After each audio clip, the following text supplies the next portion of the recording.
Bismillahirrahmanirrahim. Welcome to my channel Toppers.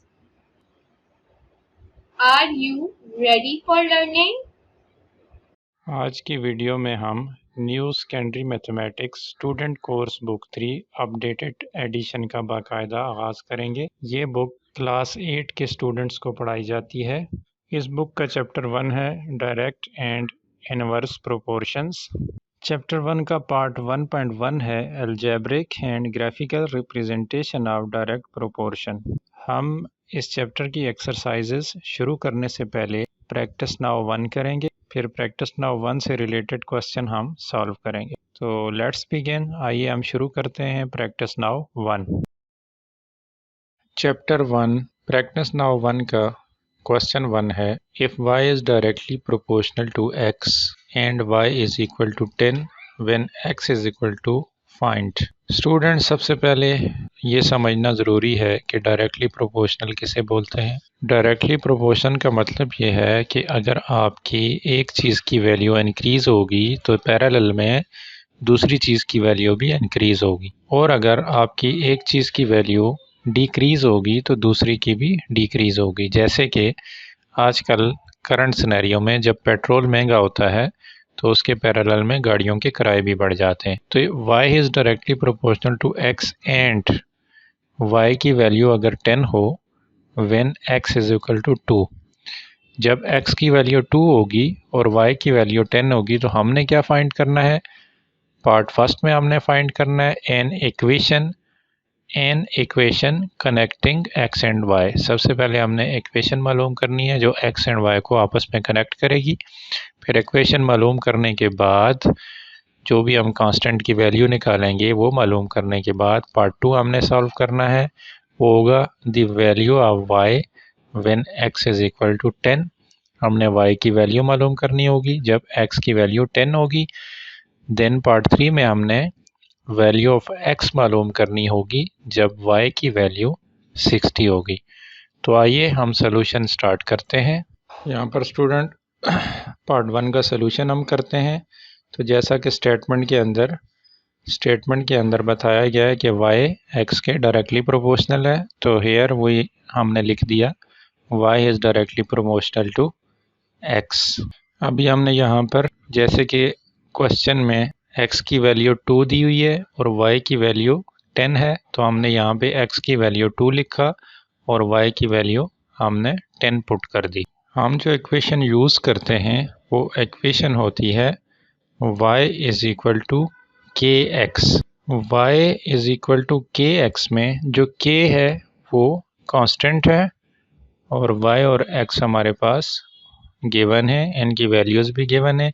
अभी हम इस अलजेब्रिक इक्वेशन को यूज़ करते हुए हम इसका सोल्यूशन करेंगे। अभी हमने y की जगह y की वैल्यू पुट की 10 इज़ इक्वल टू k की वैल्यू हमारे पास गिवन नहीं है, हमने k की वैल्यू यानी कांस्टेंट की वैल्यू हमने मालूम करनी है और x की जगह हमने x की वैल्यू 2 पुट की, तो 10 is equal to k multiplied by 2।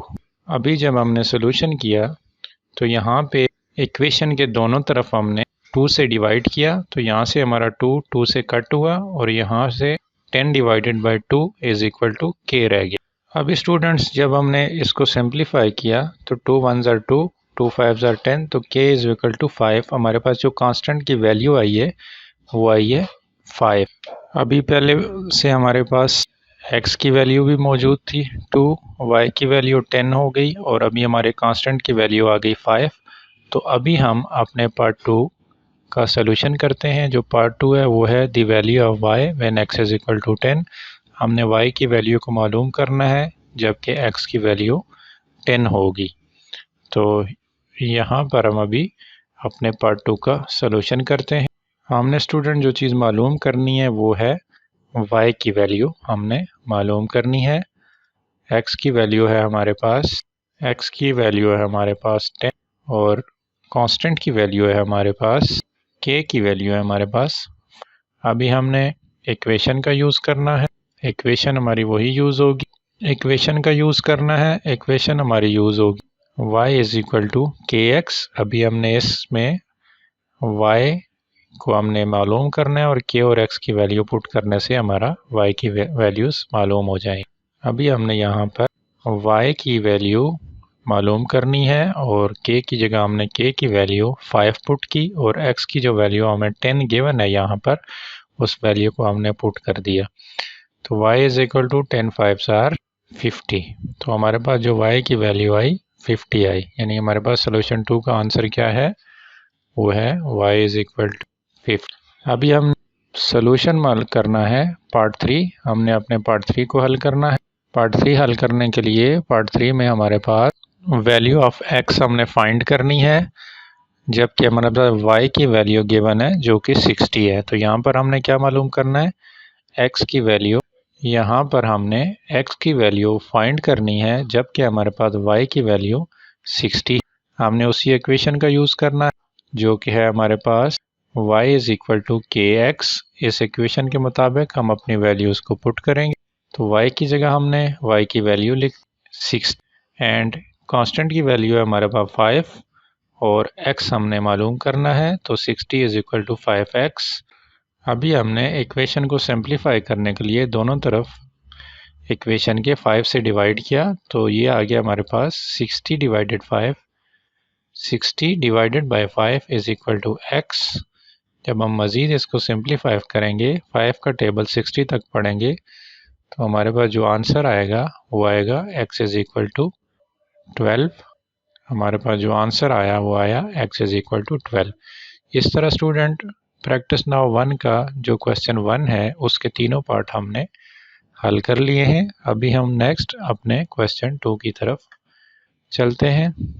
अभी हमने प्रैक्टिस नाउ 1 का क्वेश्चन 2 करना है, जिसके अंदर हमसे पूछा जा रहा है if y is directly proportional to x, यानी कि y x के डायरेक्टली प्रोपोर्शनल हो एंड y की जो वैल्यू है वो 5 हो, और व्हेन जब x की वैल्यू 2 हो, तो हमने y की वैल्यू फाउंड करनी है जब x की वैल्यू 2 से इंक्रीज होकर 7 पे चली जाएगी।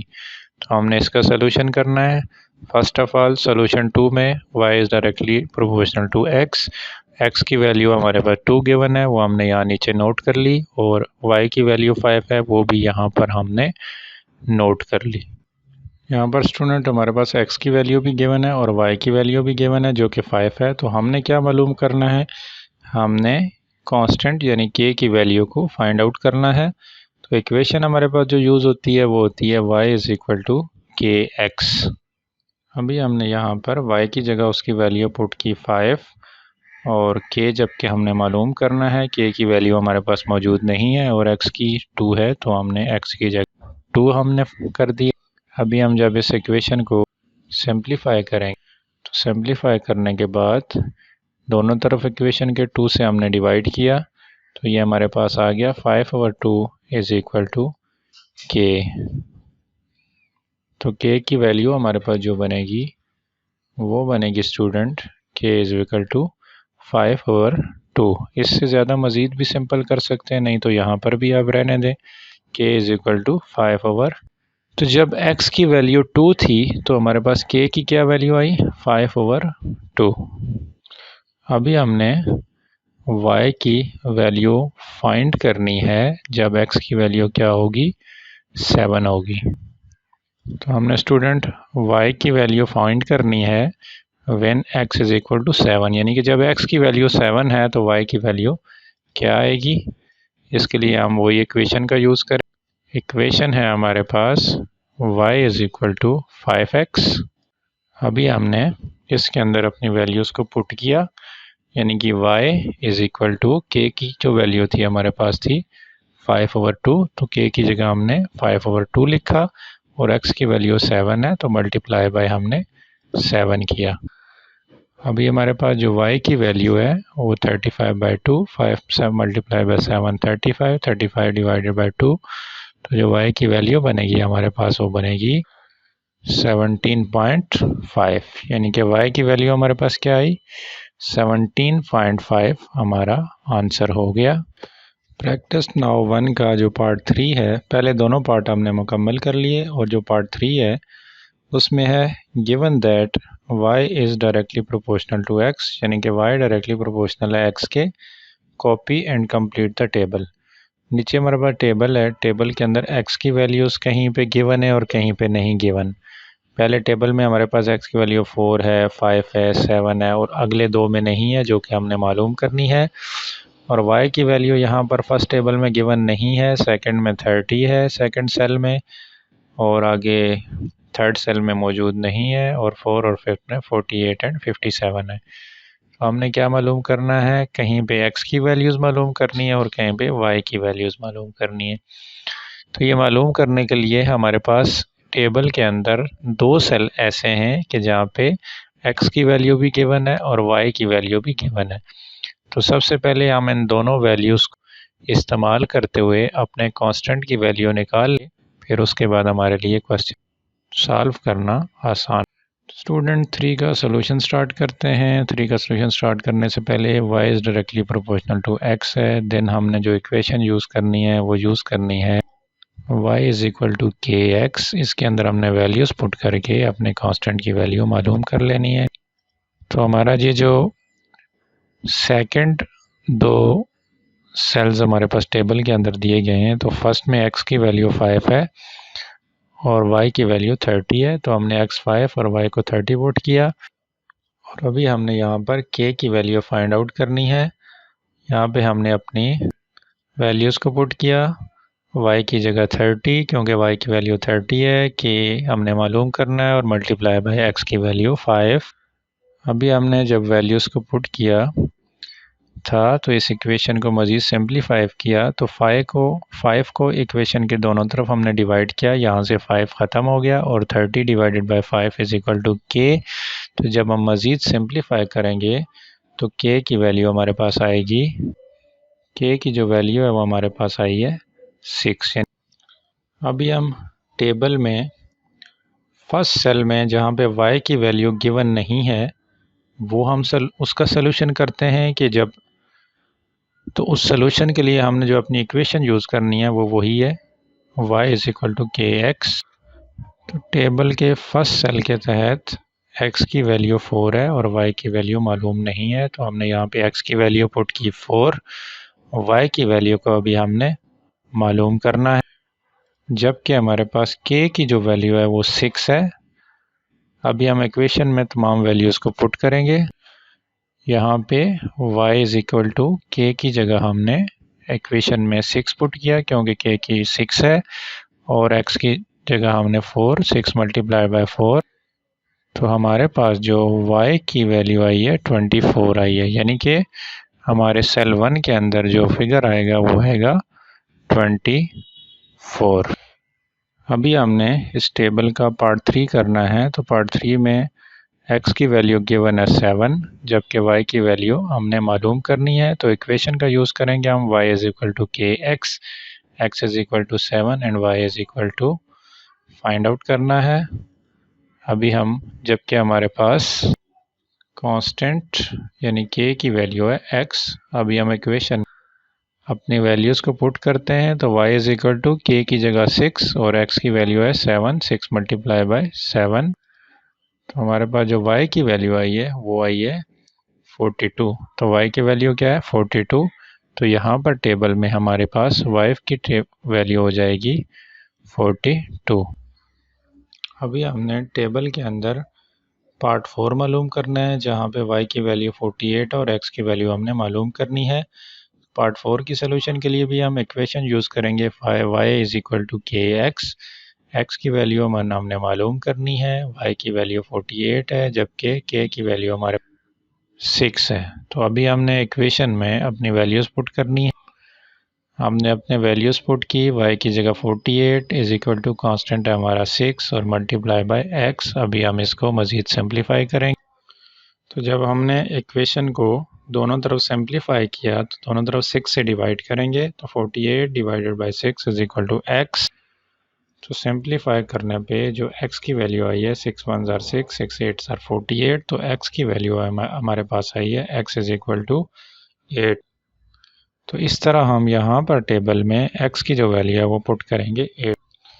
अभी हमने पार्ट 5 मालूम करना है टेबल का। वहाँ अब इक्वेशन हम यूज़ करेंगे y is equal to K x की वैल्यू हमारे पास गिवन नहीं है, हमने मालूम करनी है, जबकि y की वैल्यू हमारे पास टेबल के मुताबिक दी गई है 57 और कांस्टेंट की वैल्यू है हमारे पास 6। अभी हमने इक्वेशन में y की जगह 57 उसकी वैल्यू पुट की, कांस्टेंट की जगह 6 उसकी वैल्यू पुट की और मल्टीप्लाई बाय x। अब हम इसको सिंप्लीफाई करेंगे। तो जब हमने दोनों तरफ सिंप्लीफाई किया तो दोनों तरफ 6 से डिवाइड किया तो यहाँ पर 6 हमारा ख़त्म हो गया और 57 divided by 6 is equal to x।